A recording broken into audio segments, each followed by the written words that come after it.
Hello नमस्कार प्यारे साथियों, एक बार फिर से स्वागत है आप सभी का हमारे इस ऑनलाइन स्टडी प्लेटफॉर्म पर। आज हम स्टार्ट करने वाले हैं अपना नया चैप्टर जिसका नाम है प्रोटेक्शन डिवाइसेस, यानी कि सुरक्षा युक्तियाँ। देखिए, बहुत ही ज़्यादा इंपॉर्टेंट चैप्टर रहता है प्रोटेक्शन डिवाइस वाला। अब की बार जो हरियाणा एलएमएसए का एग्ज़ाम हुआ था ना, जो पीछे वाला, उसमें इस चैप्टर से 7 सवाल पूछे गए थे भाई। कितने? 7 सवाल। और ये बहुत ही इंपॉर्टेंट चैप्टर रहता है, जैसे कि मेजरमेंट वाला चैप्टर है। उसके बाद जो सबसे ज़्यादा इंपॉर्टेंट चैप्टर है वो यही वाला है, प्रोटेक्शन डिवाइसेस। 7 सवाल कम नहीं होते दोस्तों एक चैप्टर से 7 सवाल आना बहुत बड़ी बात होती है। इसलिए ये चैप्टर बहुत ही ज़्यादा इंपॉर्टेंट है, इसलिए इस चैप्टर को अच्छे तरीके से पढ़ना में। एक एक पॉइंट जो भी मैं आपको बताऊँ वो अपने नोट्स में लिखते रहना, ताकि बाद में आपको कोई प्रॉब्लम ना हो। ठीक है भाई। प्रोटेक्शन डिवाइसेस, सबसे पहले समझते हैं कि प्रोटेक्शन होता है क्या है। हमारा जो सर्किट जो सिस्टम है, उस सिस्टम में कोई फॉल्ट ना आए, इसलिए उस सिस्टम में जो है कुछ डिवाइसेस लगाए जाते हैं जिससे वो फॉल्ट आने की स्थिति में तुरंत सर्किट को तोड़ देते हैं। ठीक है भाई, वो होते हैं प्रोटेक्शन डिवाइसेस। यानी कि हमारे सिस्टम में अगर कोई भी फॉल्ट आता है, उस फॉल्ट को पहले वो जो सेंस करते हैं, क्या करते हैं? सेंस करते हैं। सेंस करने के लिए हम सर्किट में लगाते हैं रिले। क्या लगाते हैं? रिले। ठीक है। ये रिले क्या है? ये सेंस कर लेती है फॉल्ट की स्थिति में। फॉल्ट आते ही ये उस फॉल्ट को सेंस कर लेती है, और फिर ये रिले सिग्नल देती हैं सर्किट ब्रेकर को, सर्किट को तोड़ने के लिए। तो ये सिग्नल जैसे ही देती हैं तो सर्किट ब्रेकर क्या है? उस सर्किट को तोड़ देते हैं। इसी तरीके से जो है हम अपने सिस्टम की जो है रक्षा करते हैं, यानी कि प्रोटेक्शन करते हैं। और प्रोटेक्शन बहुत जरूरी होती है हमारे सिस्टम के लिए। अगर हमें सप्लाई को निरंतरता से बनाए रखना है ना, तो उस सर्किट की जो है सुरक्षा बहुत ही जरूरी होती है। ठीक है भाई। और जो सबसे मेन इंपॉर्टेंट चीज़ होती है प्रोटेक्शन डिवाइसेस में, होती है रिले। रिले ही वो चीज़ होती है, वो युक्ति होती है जो सिस्टम में फॉल्ट आते ही उसे भांप लेती है। ठीक है भाई। इसलिए सबसे पहले हम समझते हैं रिले के बारे में। रिले, मैंने आपको बताया, रिले वह युक्ति है जो फॉल्ट आते ही सर्किट में उसे सेंस कर लेती है और सर्किट ब्रेकर को सिग्नल देती है उस सर्किट को तोड़ने के लिए। ठीक है भाई। इसलिए रिले बहुत ही इंपॉर्टेंट चीज़ होती है। इलेक्ट्रॉनिक में हो चाहे विद्युत इंजीनियरिंग में हो, हर जगह पे रिले इस्तेमाल की जाती है। और जो प्रोटेक्शन डिवाइसेस होते हैं ना, जो टोटल सर्किट होता है, जो टोटल मान लेते हैं, जो टोटल सिस्टम होता है ना, टोटल सिस्टम का 20 से 25% जो खर्चा है वो प्रोटेक्शन पर किया जाता है। कितना? 20 से 25% का जो खर्चा है टोटल सिस्टम का, वो खर्चा केवल प्रोटेक्शन डिवाइसेस पर ही किया जाता है, सुरक्षित प्रचालन हेतु। ठीक है भाई, इतना आपको समझ आ गया होगा। अब जो रिले है, रिले के अंदर कुछ गुण होने चाहिए। वो कौन कौन से होने चाहिए? सिलेक्टिविटी, यानी कि चयनता। फॉल्ट आते ही केवल फॉल्ट की स्थिति में ही वो सिग्नल दे, ऐसी रिले होनी चाहिए। जब फॉल्ट आए ना सर्किट में, जब भी वो सर्किट ब्रेकर को सिग्नल दे। ऐसा नहीं है कि कुछ और फॉल्ट आ गया और वो ऑपरेट हो गई रिले और उसने सर्किट ब्रेकर को सिग्नल दे दिया, ऐसा नहीं होना चाहिए। यानी कि सिलेक्टिविटी करने में जो है रिले अच्छी होनी चाहिए। सेंसिटिविटी अच्छी होनी चाहिए, यानी कि जैसे ही फॉल्ट करंट आया सर्किट के अंदर, वैसे ही ये उसको भाप लेती है और वैसे ही सर्किट ब्रेकर को सिग्नल दे देती है। ऐसी होनी चाहिए रिले जिसकी सेंसिटिविटी हाई हो। रिलायबिलिटी, यानी कि रिलायबिलिटी भी जो है एक रिले की बहुत ही अच्छी होनी चाहिए। यानी कि जैसे ही फॉल्ट आया, फॉल्ट आने की स्थिति में तुरंत ही वो सर्किट ब्रेकर को सिग्नल दे दे। रिलायबिलिटी और क्विकनेस भी होनी चाहिए, जल्दी से जल्दी। और स्टेबिलिटी, रिलायबिलिटी का मतलब यहाँ पर ये है कि जो जो रिले होती है ना, रिले में पहले टाइम सेट किया जाता है। यानी कि एक टाइम नहीं, हम उसके अंदर कोई जैसे टाइम भी सेट करते हैं और फॉल्ट की एक लिमिट भी सेट करते हैं उसके अंदर। रिले के अंदर फॉल्ट की एक लिमिट सेट करते हैं, यानी कि इतना फॉल्ट आ जाए तो तभी वो है रिले अपना काम करेगी। जैसे मान लेते हैं 2 एम्पेयर करंट चल रहा है एक सर्किट के अंदर, और हमने सेट कर दिया रिले को 5 एम्पेयर पर। तो जब 5 एम्पेयर का जो फॉल्ट करंट होगा ना, वो 5 एम्पेयर है, तो जब उसके अंदर सर्किट के अंदर 5 एम्पेयर का करंट गुजरेगा तो तभी ये रिले ऑपरेट होगी। ऐसी होनी चाहिए। ये नहीं है कि 4 एम्पेयर का करंट जाए और तभी रिले ऑपरेट हो जाए, ऐसा नहीं होना चाहिए। ठीक है। क्विकनेस होनी चाहिए रिले के अंदर, स्टेबिलिटी होनी चाहिए। ये सभी 5 गुण जो है एक रिले के अंदर होने चाहिए। और जो अब रिले होती है ना, रिले होती है दो प्रकार की, एक होती है प्राथमिक रिले, एक होती है द्वितीयक रिले। इन्हें दो भागों में बांटा गया है। प्राथमिक रिले वो रिले होती है जो एक सर्किट में प्रत्यक्ष रूप से लगाई जाती हैं। कैसे? जो एक सर्किट में प्रत्यक्ष रूप से लगाए जाते हैं। ये जो प्राथमिक रिले होती है ये लो वोल्टेज और लो करंट के लिए इस्तेमाल की जाती हैं। किसके लिए? लो वोल्टेज और लो करंट के लिए प्राथमिक रिले का इस्तेमाल किया जाता है। और द्वितीयक रिले वे रिले होती है जो सर्किट में अप्रत्यक्ष रूप से लगाई जाती है। यहाँ पर अप्रत्यक्ष का मतलब ये है कि ये सीटी और पीटी के साथ संयोजित की जाती है। किसके साथ? करंट ट्रांसफार्मर और पोटेंशियल ट्रांसफार्मर की सहायता से संयोजित की जाती है सर्किट के अंदर। और जो द्वितीयक रिले होती है ये केवल ना एसी पर ही कार्य करती हैं, एसी करंट पर, ना कि डीसी पर। और जो प्राथमिक रिले होती है ये एसी पर भी कार्य करती है और डीसी पर भी कार्य करती है। लेकिन जो द्वितीयक रिले होती है ये केवल प्रत्यावर्ती धारा पर ही कार्य करेगी। ठीक है भाई। अब जो रिले का वर्गीकरण किया गया है वो 5 तरीकों से किया गया है। क्लासिफिकेशन ऑफ रिले देखिए, संरचना और कार्य सिद्धांत के अनुसार पर किया गया है, उपयोग के आधार पर किया गया है, दोष के आधार पर किया गया है, समय अभिलक्षण के आधार पर किया गया है और कार्य के आधार पर किया गया है। इन पांचों तरीकों को हम अच्छे तरीके से पढ़ेंगे। शुरुआत करेंगे संरचना और कार्य सिद्धांत के आधार पर। देखिए, संरचना और कार्य सिद्धांत के आधार पर पहली रिले कौन सी है? आकर्षित आर्मेचर या फिर चलित आयरन प्रारूपी रिले, यानी कि अट्रैक्टेड आर्मेचर, या फिर हम कह सकते हैं मूविंग आयरन टाइप रिले। ये जो रिले होती है ये चुंबकीय प्रभाव पर कार्य करती है, विद्युत के चुंबकीय प्रभाव पर। कौन सी रिले कार्य करती है? चलित आयरन प्रारूपी रिले होती है। इसमें जैसे ही फॉल्ट करंट गुजरता है तो फॉल्ट करंट यानी कि जब करंट की मात्रा बहुत ही अधिक बढ़ जाती है तब जो इसके अंदर कोयल होती है ना, वो कोयल अपना मजबूत चुंबकीय क्षेत्र उत्पन्न करती है, जिसके कारण वो लोहे के टुकड़े को अपनी ओर खींच लेती है, जिससे सर्किट ट्रिप हो जाता है। ठीक है भाई, समझ आ गया होगा क्या होता है इसमें। जैसे ही करंट की मात्रा ज़्यादा बढ़ जाती है यानी कि ओवर करंट हो जाता है तो जो इसके अंदर कोयल होती है वो कोयल अपना मजबूत चुंबकीय क्षेत्र उत्पन्न करती है, जिसके कारण वो अपने लोहे के टुकड़े को अपनी ओर खींच लेती है। इस रिले का अन्य नाम होता है आयरन रिले। इस रिले को हम आयरन रिले भी कहते हैं भाई, आयरन रिले। नेक्स्ट समझते हैं परिनालिका प्रारूपी रिले, यानी कि सोलेनोइड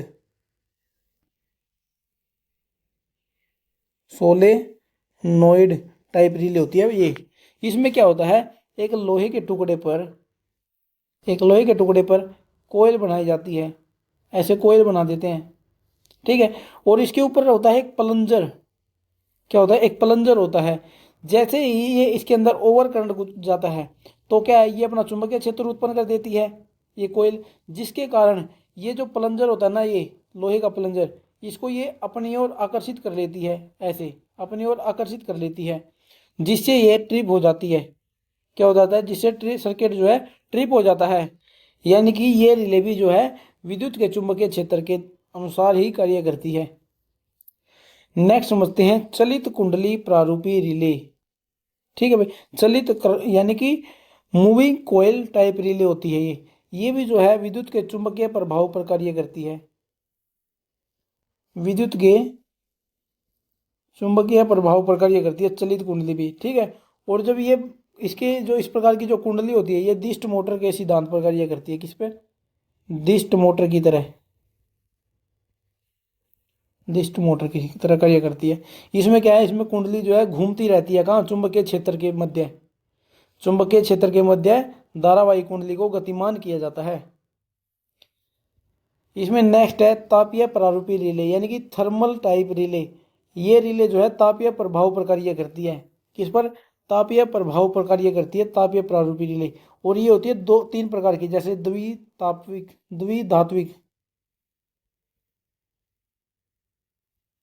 द्विधात्विक टाइप रिले, यानी कि बायमेटलिक। एक होती है ताप डूबी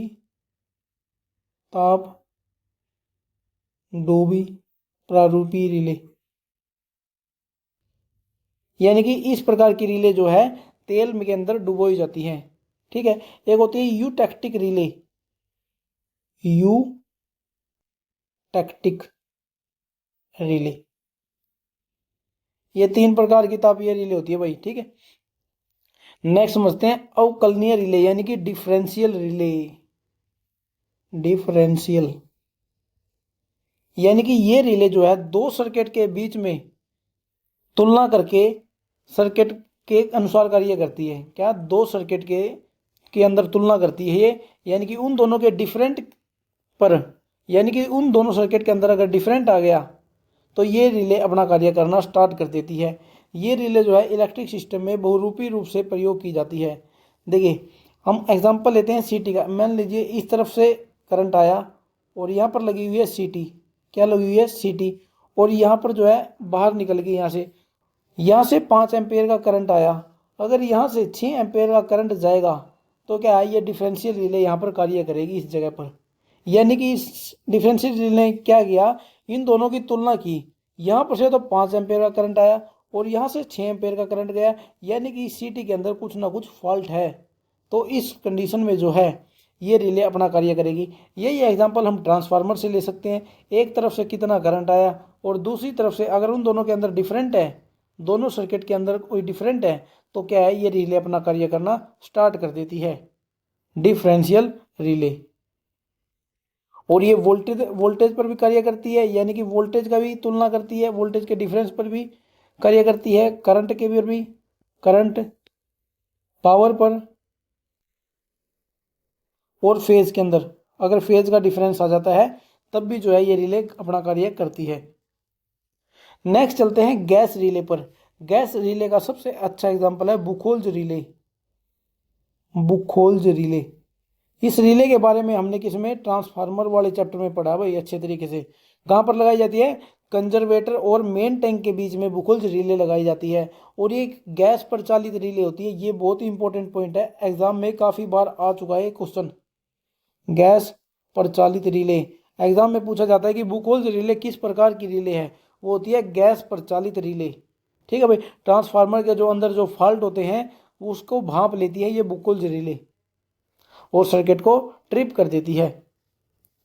उससे आगे विद्युत स्थैतिक प्रारूपी रिले यानी कि इलेक्ट्रोस्टैटिक टाइप रिले, यानी कि जो स्थैतिक विद्युत के सिद्धांत पर कार्य करती है वो होती है विद्युत स्थैतिक प्रारूपी रिले। किसके सिद्धांत पर? स्थैतिक विद्युत के सिद्धांत पर जो कार्य करती है वो होती है विद्युत स्थैतिक तापिक प्रारूपी रिले, ठीक है भाई। इसके अंदर कौन कौन सी रिले आती हैं? रेक्टिफायर ब्रिज रिले होती है। कौन सी? रेक्टिफायर, रेक्टिफायर ब्रिज रिले, ठीक है। ट्रांजिएंट रिले भी होती है, ट्रांजिएंट ट्रांजिएंट रिले, ठीक है भाई। होल इम्पैक्ट रिले होती है। ये सभी रिले होती हैं विद्युत स्थैतिक सिद्धांत पर कार्य करने वाली रिले। अब 3 रिले और होती हैं, निर्वात रिले यानी कि जो निर्वात के सिद्धांत पर कार्य करती है, यांत्रिक रिले यानी कि जो यांत्रिक दाब के सिद्धांत पर कार्य करती है, द्रव चालित रिले यानी कि हाइड्रोलिक रिले। द्रव चालित रिले को कहते हैं हाइड्रोलिक, यानी कि जो द्रव दाब के सिद्धांत पर कार्य करती है। ये यांत्रिक दाब पर, ये निर्वात के सिद्धांत पर, और ये द्रव दाब के सिद्धांत पर कार्य करती हैं। ये जो जितनी भी हमने रिले पढ़ी है ये किसके सिद्धांत पर कार्य, ये किसके आधार पर बांटी गई है? ये संरचना और कार्य सिद्धांत के आधार पर बांटी गई है। अब समझते हैं उपयोग के आधार पर। किसके आधार पर? उपयोग के आधार पर समझते हैं। जैसे करंट रिले हम समझ लेते हैं। करंट रिले 4 प्रकार की होती है। एक होती है ओवर करंट रिले, यानी कि जब सर्किट में ओवर करंट बहता है तब यह कार्य करती है। एक होती है निम्न धारा रिले, यानी कि मान लेते हैं एक मोटर है, मोटर को चलने के लिए चाहिए 5 एम्पेयर करंट, लेकिन सर्किट में आ रहा है केवल 1 एम्पेयर करंट। उस कंडीशन में जो है निम्न धारा रिले कार्य करेगी। ऐसे ही अति धारा है, अगर हमें 5 एम्पेयर का करंट चाहिए और सर्किट के अंदर आ गया 10 एम्पेयर का करंट, तब क्या है, ओवर करंट रिले कार्य करेगी।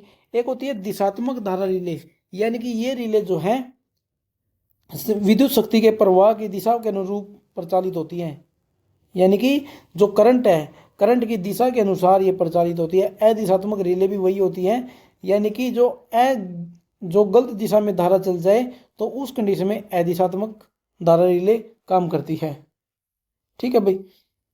आगे समझते हैं वोल्टेज रिले को। वोल्टेज रिले भी 2 प्रकार की होती है। एक होती है निम्न वोल्टेज यानी कि लो वोल्टेज रिले, अति वोल्टेज यानी कि ओवर वोल्टेज। एक होती है निम्न वोल्टेज रिले यानी कि अंडर वोल्टेज रिले, बहुत ही इंपॉर्टेंट रिले होती है ये भी, अति वोल्टता रिले और लो वोल्टेज रिले यानी कि जो ओवर वोल्ट, अगर सर्किट के अंदर ओवर वोल्टेज होगी तो ये ये रिले कार्य करना स्टार्ट कर देगी। अगर सर्किट के अंदर लो वोल्टेज आ गई तो ये रिले कार्य करना स्टार्ट कर देती है। ऐसे ही होती है आवृत्ति रिले यानी कि फ्रीक्वेंसी रिले, फ्रीक्वेंसी रिले ये भी दो प्रकार की होती है, ओवर फ्रीक्वेंसी रिले और अंडर फ्रीक्वेंसी रिले। इन सभी को अब समझाने की जरूरत नहीं है, अब आपको समझ आ गया होगा कि अति आवृत्ति रिले किस तरीके की होती है और निम्न आवृत्ति रिले कब कार्य करती है। एक होती है शक्ति रिले यानी कि पावर रिले,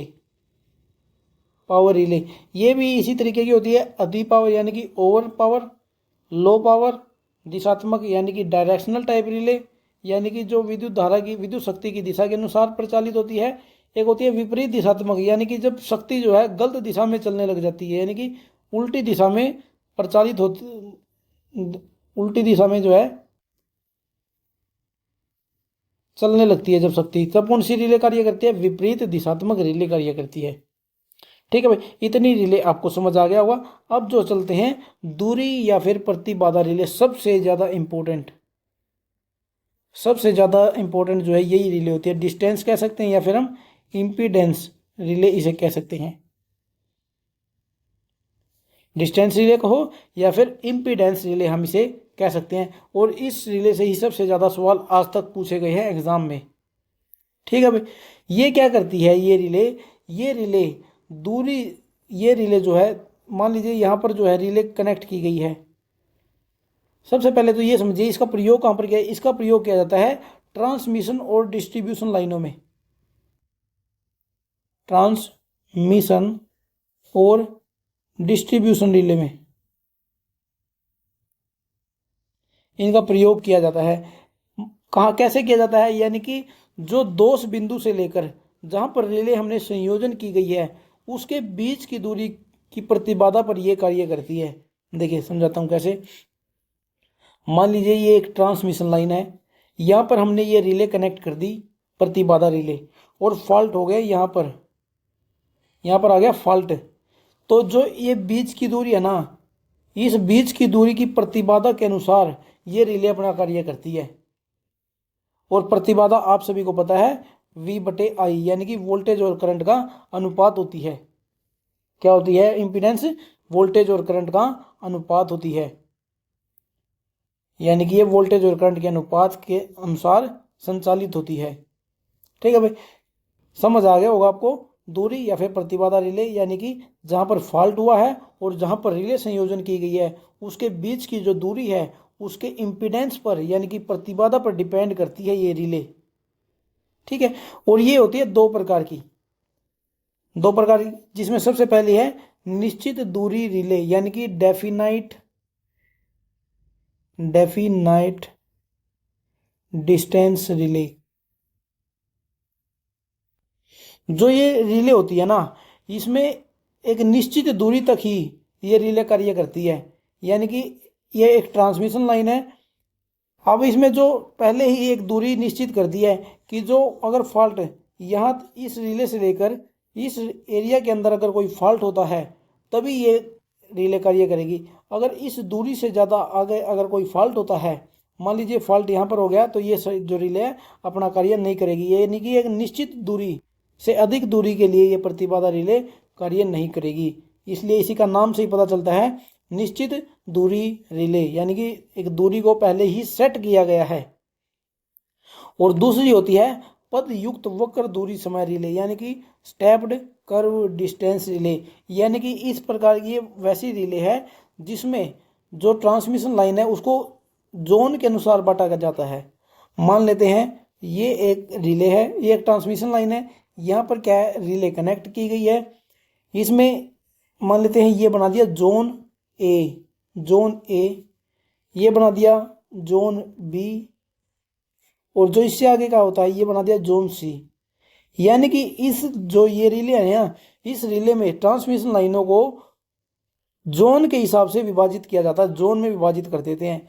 जो जोन ए होता है ना, जोन ए 80% एरिया कवर कर लेता है इसका पूरी लाइन का 80% एरिया कवर कर लेता है जोन ए, और जोन बी और जोन सी जो है वो आगे के एरिया को कवर करते हैं।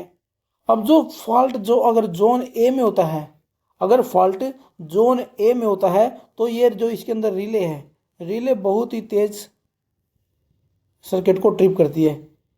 फॉल्ट अगर जोन ए के अंदर हो गया ना तो ये जो रिले है ये बहुत ही फास्ट काम करती है, और जो जोन बी और जोन सी के अंदर जो फॉल्ट होगा उसमें थोड़ा कम स्पीड से ये रिले ऑपरेट होती है। किसमें? जोन बी और जोन सी में अगर जो कोई फॉल्ट हुआ तो ये रिले थोड़ा स्लो करिए करेगी, ठीक है। और जो जोन ए के अंदर जो जितनी अगर फॉल्ट आ गया और उस फॉल्ट को समझ लिया इस रिले ने और सर्किट को ट्रिप करने में जितना टाइम लगाया ना उस टाइम को कहते हैं बेसिक टाइम।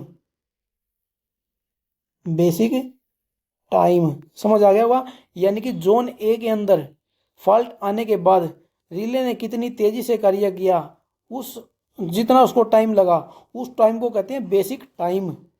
और जोन बी और जोन सी में जो कोई फॉल्ट आता है उस फॉल्ट को कितने टाइम में कंप्लीट किया गया है उस टाइम को कहते हैं काल सीमा। क्या कहते हैं? काल सीमा। दोनों बात आपको समझ आ गई होगी। यानी कि जोन ए में फॉल्ट हुआ उस टाइम को कहते हैं बेसिक टाइम, और जोन बी और जोन सी के फॉल्ट को कम उसको ट्रिप करने में जितना टाइम लगता है उसको कहते हैं काल सीमा। उम्मीद आप सभी को इतना समझ आ गया होगा। अब जो है ये स्टेप्ड कर जो डिस्टेंस रिले होती है, ये 3 प्रकार की रिले होती है। 3 प्रकार की कैसे? एक होती है इम्पीडेंस रिले, एक होती है रिएक्टेंस रिले, और एक होती है एडमिटेंस रिले। तीनों को अच्छे तरीके से समझते हैं। इम्पीडेंस यानी कि प्रतिबाधा रिले। प्रतिबाधा प्रतिबाधा जो रिले होती है ना इसको मध्यम दूरी के लिए इस्तेमाल किया जाता है। कितने के लिए? मध्यम दूरी। मध्यम दूरी का मतलब है यहाँ पर 80 किलोमीटर से लेकर 200 किलोमीटर तक। अगर लाइनें 80 किलोमीटर से 200 किलोमीटर तक की है तो वहां पर इम्पीडेंस रिले का इस्तेमाल करेंगे। यानी कि ये जो लाइनें हैं ये पारेषण, ये जो रिले है ये पारेषण लाइनों में इस्तेमाल की जाती है। कौन से में? पारेषण लाइनों में इस्तेमाल की जाती है, ठीक है। और ये जो रिले होती है इनको कहते हैं voltage restrained. Voltage restrained over current relay, ठीक है भाई। ये जो रिले होती है ना प्रतिबाधा रिले, ये होती हैं 80 से 200 किलोमीटर के बीच की, यानी कि मध्यम लंबाई के लिए, और पारेषण में इनका उपयोग किया जाता है। और इनका जो मेन पॉइंट है ये है वो ये रिले होती है voltage restrained over current relay होती है। और एग्जाम में आया हुआ सवाल है ये, voltage restrained over current relay होती है इंपीडेंस रिले, ठीक है भाई। एक होती है रिएक्टेंस रिले। रिएक्टेंस रिले क्या है? ये कम दूरी के लिए, कम लंबाई की जो लाइनें होती है, कम दूरी की जो लाइनें होती है उनके लिए इस्तेमाल किया जाता है। यहाँ पर 80 किलोमीटर से कम के लिए, 80 किलोमीटर से जो छोटी जो लाइनें होंगी वहाँ पर हम रिएक्टेंस रिले का प्रयोग करते हैं। और अर्थ फॉल्ट के लिए भी हम इन्हीं रिले का इस्तेमाल करते हैं। किसका? अर्थ फॉल्ट के लिए। अर्थ फॉल्ट के लिए भी इन्हीं रिले का उपयोग किया जाता है। और इन्हें कहते हैं directional restrained, directional restrained over current relay.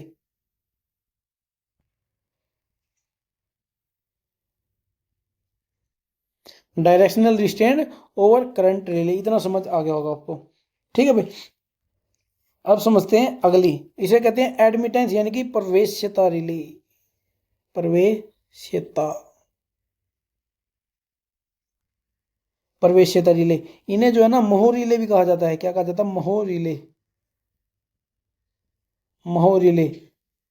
और ये जो है ये रिले जो है बहुत ज़्यादा लंबाई के लिए, यानी कि 200 किलोमीटर से जो लंबी लाइनें हैं ना, 200 किलोमीटर से जो लंबी लाइनें हैं वहां पर हम प्रयोग करते हैं महो रिले या फिर प्रवेश्यता रिले का, ठीक है भाई। इतना समझ आ गया हो। और इन्हें कहते हैं वोल्टेज रिस्ट्रेंड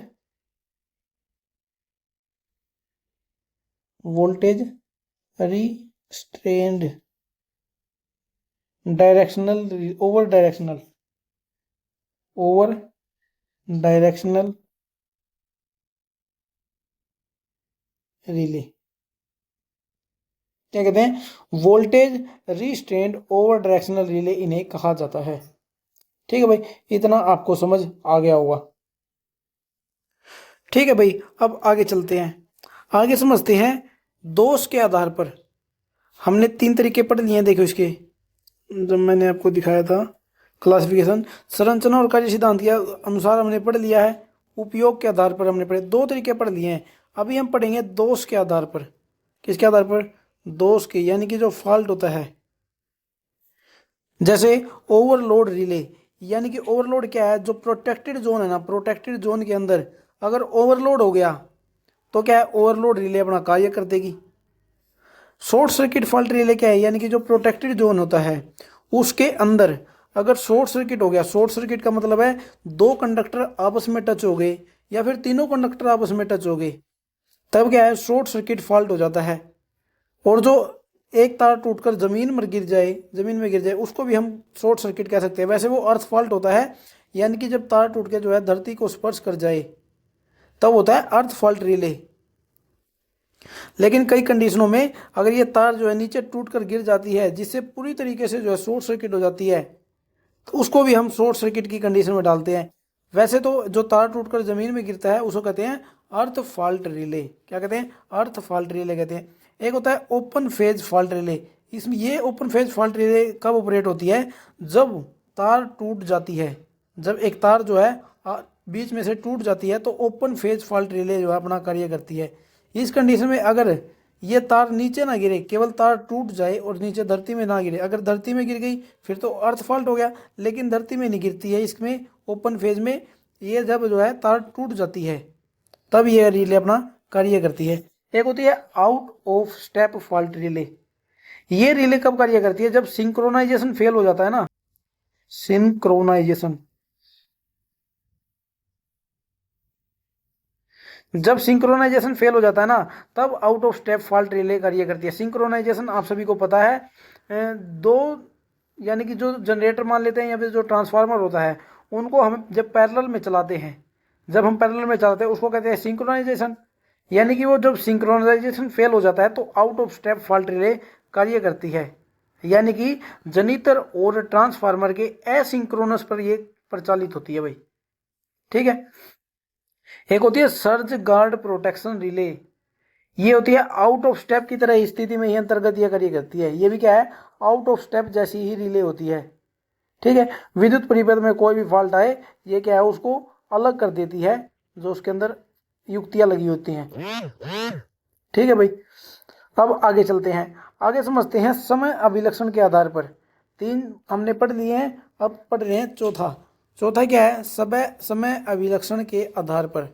ये भी 4 प्रकार की होती हैं: instantaneous relay, definite time lag relay, inverse time lag relay और inverse definite minimum lag relay. इन्हें समझते हैं, क्या मतलब है इनका।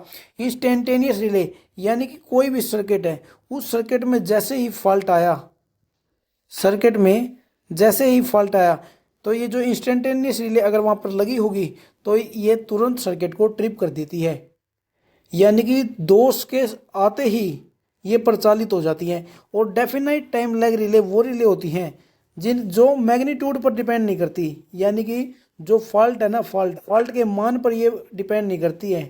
तो किस पर डिपेंड करती है? इसमें जो है ना पहले ही टाइम सेटिंग की होती है, इसके अंदर, इन रिले के अंदर पहले ही टाइम सेटिंग की होती है। जैसे ही फॉल्ट आता है ना, चाहे वो थोड़ा आए चाहे वो ज़्यादा आए, जैसे ही फॉल्ट आएगा उस फॉल्ट, अगर वो फॉल्ट इसमें अगर हमने सेट की हुई है 5 सेकंड, अगर हमने टाइम सेट किया हुआ है 5 सेकंड, चाहे वो 10 एम्पेयर का करंट हो चाहे वो 20 एम्पेयर का करंट हो, वो जो रिले है 5 सेकंड के बाद ही ऑपरेट होगी। ठीक है भाई, समझ आ गया होगा आपको। डेफिनेट टाइम लैग रिले कौन सी रिले होती है? जिसमें हम पहले से ही टाइम सेटिंग करते हैं। ठीक है। और ये जो रिले होती है ये इस पर मैग्नीट्यूड पर डिपेंड नहीं करती, यानी कि विद्युत राशि के परिमाण पर, चाहे वो वोल्टेज हो चाहे वो करंट हो चाहे वो पावर हो, उसके मान पर डिपेंड नहीं करेगी। ये केवल टाइम के अनुसार ही अपना कार्य करेगी। एक होती है inverse time lag relay. Inverse time lag relay का क्या मतलब होता है, यानी कि ये ऑपरेट होती हैं समय के अनुसार, ये भी समय के अनुसार ही, लेकिन ये क्या है, ये उस पर मैग्नीट्यूड पर भी डिपेंड करती है, यानी कि जो विद्युत राशि का जो परिमाण होगा ना उसके व्युत्क्रमानुपाती होती है ये। इसका क्या मतलब है, देखिए समझाते हैं। जो ये रिले है ना ये कार्य करेगी मैग्नीट्यूड के व्युत्क्रमानुपाती, यानी कि जितना ज़्यादा वोल्टेज का मान, जितना ज़्यादा करंट का मान या फिर जितना ज़्यादा पावर का मान होगा उतनी ही जल्दी क्या है ये कार्य करेंगी। टाइम भी सेट कर देती है इसके अंदर। देखिए इन दोनों के अंदर अंतर समझिए पहले। डेफिनेट टाइम रिले मैग्नीट्यूड पर डिपेंड नहीं करती है, अपने केवल जितना उसमें टाइम सेट किया गया है उसी पर डिपेंड करेगी। इनवर्स टाइम लैग रिले क्या होती है, ये ना वोल्टेज के जो इनके राशि होते हैं ना, राशि के परिमाण पर तो निर्भर करती है, लेकिन टाइम इनके ऊपर अंदर भी सेट किया जाता है। अब जो इसके अंदर अगर फॉल्ट का मान अगर कम है तो ये क्या है, अपने जो टाइम सेट किया गया है उसके अनुसार ये ट्रिप होंगी। लेकिन अगर फॉल्ट का मान ज़्यादा है तो अगर जो हमने उसमें टाइम सेट किया ना उस टाइम से पहले ही ये ट्रिप हो जाती है। इनवर्स टाइम लैग रिले यानी कि ये जो है परिमाण के व्युत्क्रमानुपाती होती है। एक होती है inverse definite minimum lag relay, यानी कि ये जो है रिले ये भी इसके जो राशि है ना इन राशियों के व्युत्क्रमानुपाती ही होती है। ठीक है ना, किस पर होती है, ये जो है जो मैग्नीट्यूड होता है, जो इन राशियों का मैग्नीट्यूड या फिर जो परिमाण होता है परिमाण के व्युत्क्रमानुपाती ही होती है ये भी रिले, यानी कि जितना ज़्यादा फॉल्ट उतनी जल्दी काम करेंगी ये वाली रिले। ठीक है भाई, इतना आपको समझ आ गया होगा। दोस्तों आज की क्लास में करते हैं इतना ही। आज हमने जो है इसके जो क्लासिफिकेशन था इस क्लासिफिकेशन के 4 पार्ट को समझ लिया है, संरचना के आधार पर, उपयोग के आधार पर, दोष के आधार पर और समय अभिलक्षण के आधार पर।